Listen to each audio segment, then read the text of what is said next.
team has fired off another letter to the judge, reiterating the importance of what's going on here and how it's depriving Diddy of his constitutional rights. So, let's see what the letter has to say. Case number 24-CR-542. Dear Judge Submaranian, the defense writes this letter in advance of today's hearing and in response to the government's letter of November 18th, 2024. The government's letter only reinforced that the government has committed an egregious, willful, and harmful breach of the attorney-client privilege and has become privy to defendants' and defense counsel's trial strategy, including areas of expert testimony, witness strategy, and other confidential matters. 1. Materials provided to defense counsel. Defense counsel has been provided with 19 pages of material seized from Mr. Combs' locker at MDC. According to the government, these 19 pages were given to and are in the possession of the trial team, which has already started using these privileged materials to its advantage, including its opposition to bail. And based on the materials provided as Exhibit A, it appears a government investigator, Investigator 1, took photographs of several different items. These include 1. Intact pages from 2 different legal pads, 2. Pages of an address book, 3. A ripped-out, folded-over page of a third legal pad, 4. A ripped-out page of another legal pad, and 5. A ripped-out page of yet a different legal pad, as will be described below. The first page is a page from a folded-over intact legal pad. The second page is a copy of the first book, but is partially enlarged. Pages 3 through 11 are pages of an address book. The 12th page appears to be the first page of a second legal pad. The 13th page is a second photograph of the same page, or a different Xerox copy of the same photograph. Pages 14, 15, and 16 appear to be folded-over pages of the same intact legal pad. Page 17 is a single folded piece of paper removed from yet another legal pad. This legal pad had 3 vertical lines down the left side, whereas the other 2 legal pads had 1 line down the left side. Page 18 is a single sheet of paper ripped out of a legal pad. Page 19 appears to be a ripped out single sheet of paper from a 4th legal pad. This legal pad had no vertical line on the left side. Also, this legal pad had 21 lines, whereas the first 2 legal pads had 35 lines. Based only on the materials provided, it appears that the investigator took photos of more than only the notebook and address book as represented in the government's November 18th, 2024 letter. Rather, he appears to have taken photographs of the pages of several legal pads, both pages that were intact in the legal pad as well as loose pages. It bears reminding that these clear written statements of the defendant were not provided to the defense as part of the government's discovery or Brady obligations. If it were not for the fact that the government used portions of these privileged materials in an effort to hold Combs in jail, we would still never have them or even know about them. 2. Notes are obviously privileged. On the 19 pages provided to counsel, 11 pages are Mr. Combs' notes to one of his lawyers. These notes reflect actual conversations with his attorneys concerning aspects of his trial preparation and his efforts to be released on bail. The notes refer to defense counsel by name, include discussion of defense experts and witnesses, discuss cross-examination and credibility of witnesses, and overall defense strategy. Mr. Combs' handwritten notes covering legal strategy are now in the hands of the trial prosecutors, who hope to take advantage of the breach they committed to better prepare for the May 25th trial, bring new charges, and argue for Mr. Combs' detention. Mr. Combs keeps his legal materials in his locker. His notes are in the form of a number of legal pads, several of which the government has photographed, as well as loose pieces of paper on which he makes notes. On top of his legal pads and notes, he has a folder marked legal. This is to put anyone on notice that everything, along with the folder marked legal, is exactly what it says. Legal attorney-client materials that he brings to his meetings with his lawyers to prepare his investigative and trial strategy. When he finishes meeting with his lawyers, he brings his legal materials back to his locker, where they are kept with a clear warning written on the folder that these are legal materials So when Investigator 1, who we will get to in a minute, saw a manila folder marked legal, this was his cue that all the legal pads and loose pages of legal pads that accompanied it were Mr. Combs' legal materials. If the warning legal wasn't enough, the notes are obviously legal materials that he discusses with his lawyer. They repeatedly refer to his lawyers by name. On the 14th page, he writes about redacted. He wrote that redacted, it is hard to imagine a more self-evidently privileged conversation than a trial lawyer telling a defendant about a redacted, and the defendant writing it down in his legal materials because it's so important. On the same page, Mr. Combs wrote about redacted. This is heartland trial strategy being expressed in detail in notes of conversations between Mr. Combs and his lawyers. The fact that the government investigator, government team, and the entire prosecution team viewed this and still believed they could keep the notes and use them against Mr. Combs is unfathomable. Worse still, that the government took the notes directed to his lawyer to redacted in preparation for trial and then used those notes as a basis for claiming that he was attempting to tamper with witnesses is astonishing. As discussed above, the notes are replete with discussions of legal strategy between Mr. Combs and his lawyers, all of which should have been obvious to everyone who looked at these notes, Investigator 1, the Tain team, and the trial team. 3. That the government did not inform defense counsel that it had Mr. Combs' notes is evidence that the government is acting willfully. As noted, the government did not produce these notes of defendants' own statements to the defense as part of its discovery obligations. The opening paragraphs of FedR Crim P 16 require the government to disclose defendants' written or recorded statements to the defense. One would think that this would be especially urgent when the written statements at issue are in form of the defendant's own handwritten notes that were taken from his cell and which reflect specific conversations with his counsel. But the government did not produce these in discovery, nor did the government Tain team establish for precisely this type of situation, contact counsel and advise counsel that it was in possession of defendants' handwritten notes.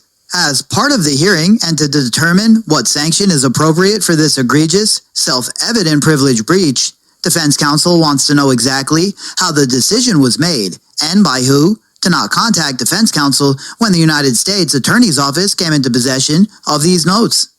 4. The government's explanation of how it took these notes is riddled with self-contradiction and lacks common sense.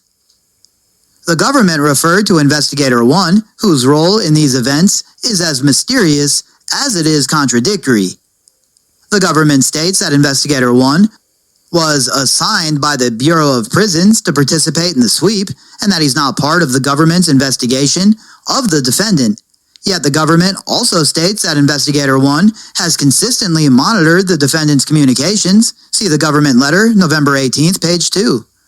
The government also states that it has sent grand jury subpoenas and document requests to the BOP for the defendant's monitored communications. The letter is silent as to which BOP officials the prosecutors work with in connection with its efforts to secure defendants' monitored communications, but it would appear that the prosecutors work with, among others, Investigator 1. Under the circumstances, the hearing should encompass what connection exists between the prosecution team and Investigator Number 1. Second, the government writes that the BOP sweep was pre-planned, not in response to any particular threat or intelligence, and it did not target Combs, idea 2. However, the government also writes that there was nothing improper about Investigator 1 taking photographs because Investigator 1, who had reviewed the defendant's calls and emails, was entirely justified in inspecting the defendant's assigned bunk to recover additional evidence.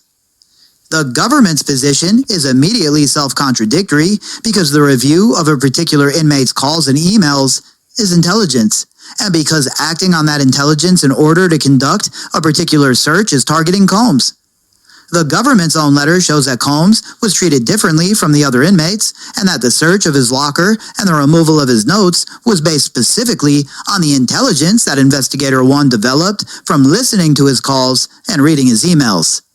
Third, the BOP sweep was purportedly related to removing contraband at the facility. See U.S. Department of Justice, Federal Bureau of Prisons, press release from November 1st, 2024, and the release goes on to state The combined operation identified and confiscated a number of electronic devices, drugs, and associated paraphernalia, and homemade weapons.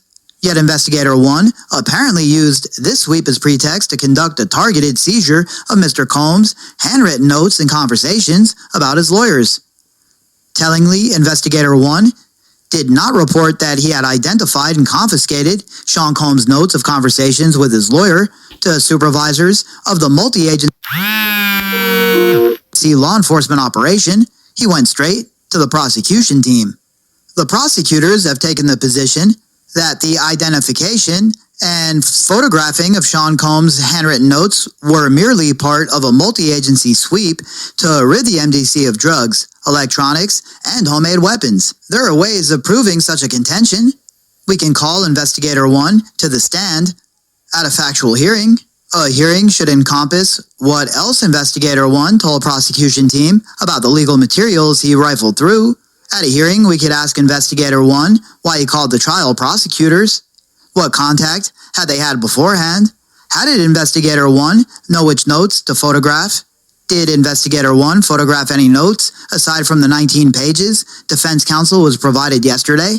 What, if any, direction did Investigator 1 have from agents conducting the pre-planned law enforcement initiative, or was he taking direction from someplace else? The bottom line is that no multi-agency law enforcement initiative justified rifling through Mr. Combs' personal, handwritten notes of conversations with his lawyers, and the prosecutor's arguments to the contrary lack all credibility.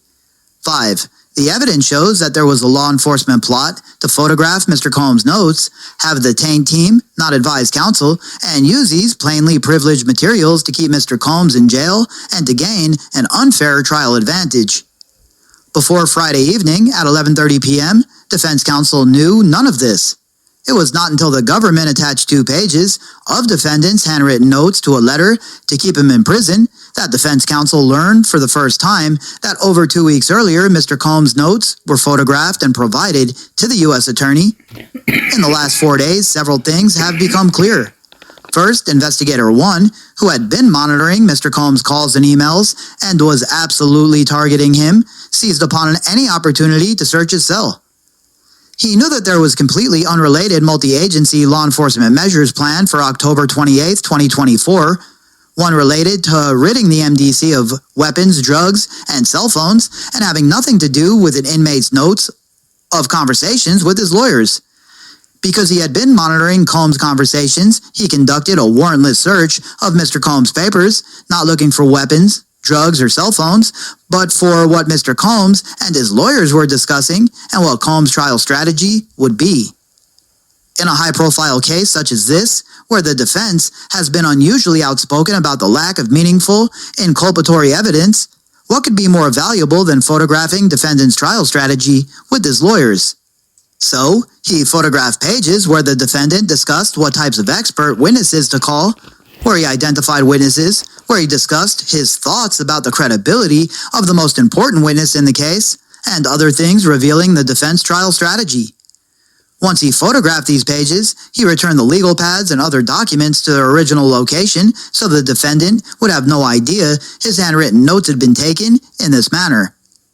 Then, he called the trial prosecutors in this case to aid in their investigation, and because he knew he had information that would help them. Defendant's trial strategy laid out in his own handwritten notes. Whether he revealed to the prosecution team even more privileged information than what is contained in the notes remains to be seen. Next, at the prosecution team's direction, he sent the notes to the U.S. Attorney's Office, to the Taint team, whose sole purpose is to ensure that attorney-client privilege material is not given to the prosecution team. At no point does the Taint team contact defense counsel. At no point does the Taint team state that in its possession of Sean Combs' handwritten notes. At no point does the Taint team ask defense counsel if anything in these handwritten notes is potentially privileged. Given that there was an established protocol in place, it's inconceivable this is a mere oversight. Similarly inconceivable is how the Taint team, ostensibly trained to review for privileged material and provided with the names of all defense counsel, somehow did not see the obvious privileged nature of the notes. The notes referred to defense counsel by name, including discussion of defense experts and witnesses, discuss cross-examination and the credibility of witnesses, and overall defense strategy. The Tang team even recognized that portions of the notes, written on the very same page, contain privileged information, yet failed to realize the privileged nature of the rest of the page. The fact that the prosecution team then received these notes from the Tang team and likewise failed to understand what had come into their possession is just as egregious. At some point, the trial team comes into possession of the 19 pages